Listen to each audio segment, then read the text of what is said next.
J'ai passé environ 8 mois dans le cachot du régime des Mollahs. J'étais témoin des barbaries du régime, à l'extérieur de prison et aussi à l'intérieur de prison.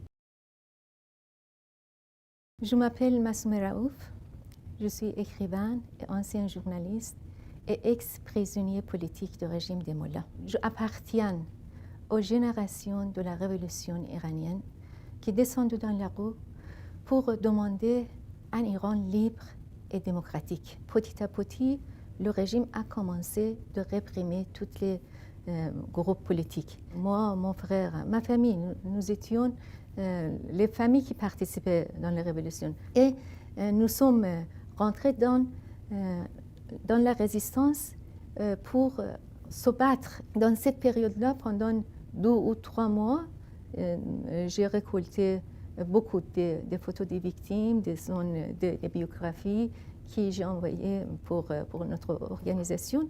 Dans un rendez-vous avec la mère d'un martyr, j'étais tombée dans le piège des passeronds. Tous les quartiers étaient encerclés. Ils m'ont demandé de partir avec eux au QG de passeronds, des Gestapo du régime des Mollahs.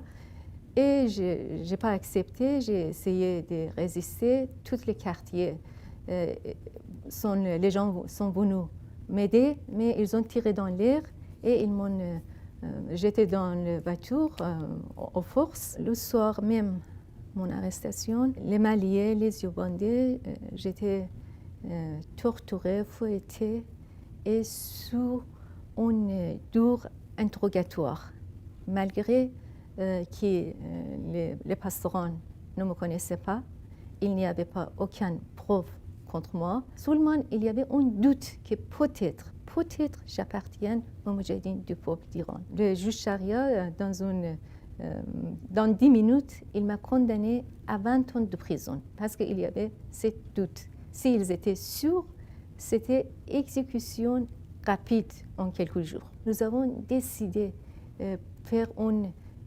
opération spectaculaire d'évasion et à l'aide de mes compagnons de cellule, les filles très courageuses, nous avons planifié un plan d'évasion et après j'ai passé 12 années en clandestinité en Iran.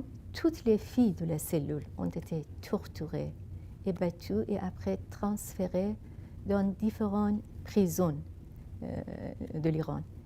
Et beaucoup d'entre elles ont été exécutées dans le massacre de 1988. Après mon évasion, le régime a torturé et interrogé mon frère Ahmad pour complicité dans mon évasion. Et il a payé très cher cette évasion.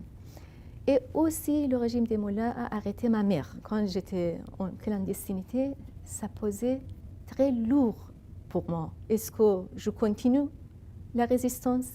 Est-ce que je vais me rendre au régime par force? Il y avait une culpabilité en moi. Et je ne supportais pas. Mais la seule chose qui m'a donné de force, c'était toutes les martyrs que j'ai rencontrés. Et cette poids des messages de toutes les victimes posait très lourd sur moi. Et je ne pouvais pas,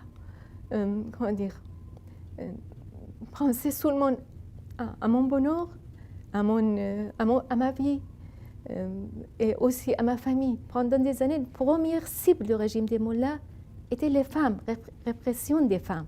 C'est dans tous les régimes, arriérés et intégristes. Exemple d'Afghans, des talibans, aussi de Daesh, tout ce régime répressif, il commence à réprimer les femmes. C'est pour ça qu'il y a une motivation et une volonté chez les femmes plus forte pour lutter, pour résister et avancer pour la liberté.